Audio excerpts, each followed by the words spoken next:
Where are the haters now, ladies and gentlemen? All these haters talking about how Kalen DeBoer can't recruit, how our staff has fallen short, how we can't do anything right, how Kalen DeBoer and this staff doesn't know the SEC and doesn't know the region, and how we're dead. Haters got nothing to say right now, don't they? Haters got nothing to say. All of a sudden, in less than a week, Alabama has gotten the best interior offensive lineman in college football to now pair off with the best interior offensive line in college football, one of the best receiving talents in the transfer portal by getting Jerick Bernard. Then you get Ryan Williams. All of a sudden, this talented, rich program, all of a sudden, has gone up. What have me, the coaches, Kyle, what have we been trying to say? Just be patient. Everything's going to take care of itself. Just be patient. Let everything ride out. Let the haters say what they need to say, because sooner than later, ladies and gentlemen, the tide will roll. And that's exactly what happened, ladies and gentlemen. It is crimson boots. If you are not crimson, ladies and gentlemen, it is crimson boots to your candy ass. And this is exactly what the University of Alabama was able to pull off today, ladies and gentlemen. And this is all on you guys. This is not just Kalen DeBoer. This is not just Road Tide Willie. This is not just the Bama recruiting staff and some of our guys out there that's involved in it. This is all of you guys. This is Bama Nation. This is the guys that's in this that's in the live chat. This is all of us. We all contributed to this, because we've been trying to tell people this all day, ladies and gentlemen. When people try to kick us down, when people were decommitting left and right, they kept putting up the lies and saying that for the most part that Bama Nation is hating on these recruits and that we have no lives and that Bama football is dead and we're going to go back to watching NASCAR. Well, what are people saying now? Because it's awfully quiet. It is awfully quiet. So I'm glad that this happened. I'm glad that Auburn fans and all of a sudden now arguing with each other, fighting each other on their chats, especially when it comes to On3. I'm glad that they're doing it. I'm glad that all of a sudden Texas fans are now going against each other. All of a sudden they're saying that Sarkisian can't recruit. It's ridiculous what's going on in their chats.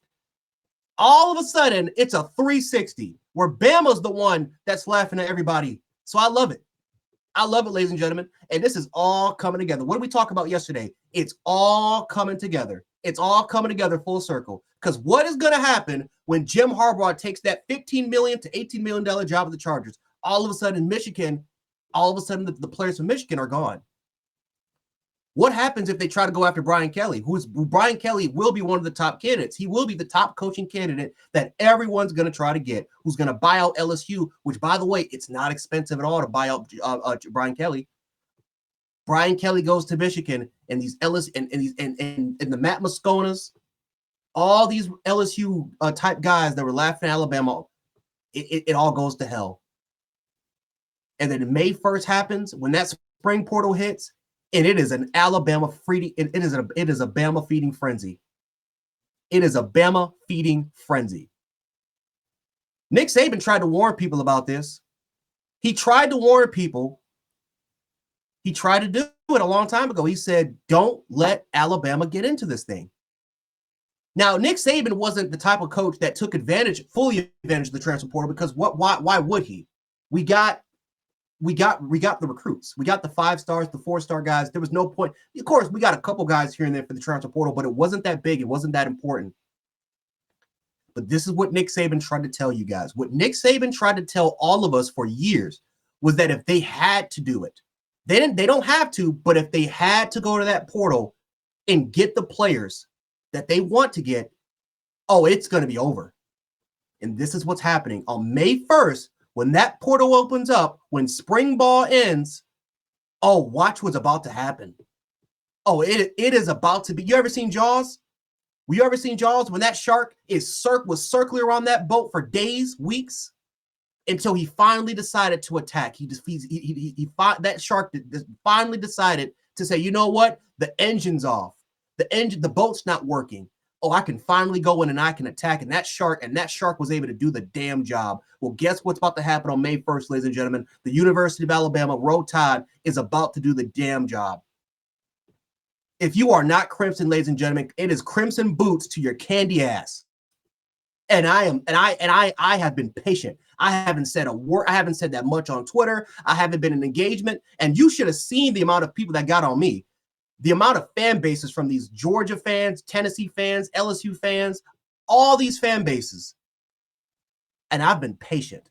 I haven't said a damn word. I have waited my time for this. I have been waiting for something big to happen so that I can come on here and tell the world that it is Crimson Tide to your candy ass. And I can't wait for May 1st. This is only the beginning. This is only the beginning. Only the beginning, ladies and gentlemen. Because now all of a sudden, I'm looking at Twitter right here, ladies and gentlemen. Not a word, not a peep. You go to Hayes Fawcett, all of a sudden, ladies and gentlemen, it is silent. I've never seen X or Twitter this silent before. It's coming full circle. It's coming full circle. Let me get to these super chats. Coach G. Oh no, we already got to this one. Let's see. Corey McAdams. He says we still have the number recruiting class in the college football. Everyone, and trust me, it was a window. It was a window for all these universities to go in here and get our recruits, and we still have the number 2 recruiting class in the country. So how does everybody like the Matt Mosconas of the world and the Danny Cannells that are going to sit up here and say, well, how the Alabama is going to recruit nothing but 3- and 4-star players? The Alabama is going to have nothing but 3 stars on their roster. Well, guess what? When you look at Alabama per capita, when it comes to their recruiting class, guess what? Alabama is still the number 1 has the number 1 most talented roster in college football. They still have the most talented roster in college football, despite all the departures. And we still can add more players if we want to, because we're under the scholarship limit. So we can go out there in May 1st, and I'm telling you, it is a frenzy. It is Jaws. It is going to be a bloodbath.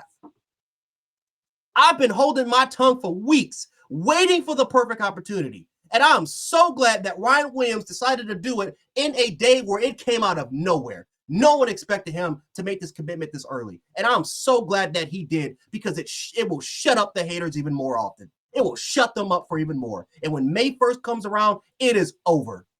All these teams, all their deepest fears will come to light. It is a wrap when May 1st comes, when that portal decides to open up. It's bad enough that the NCAA has to restrict us because our coach retired. But guess what's about to happen, ladies and gentlemen? It is Redemption Day. It's not Redemption Day. It's Judgment Day.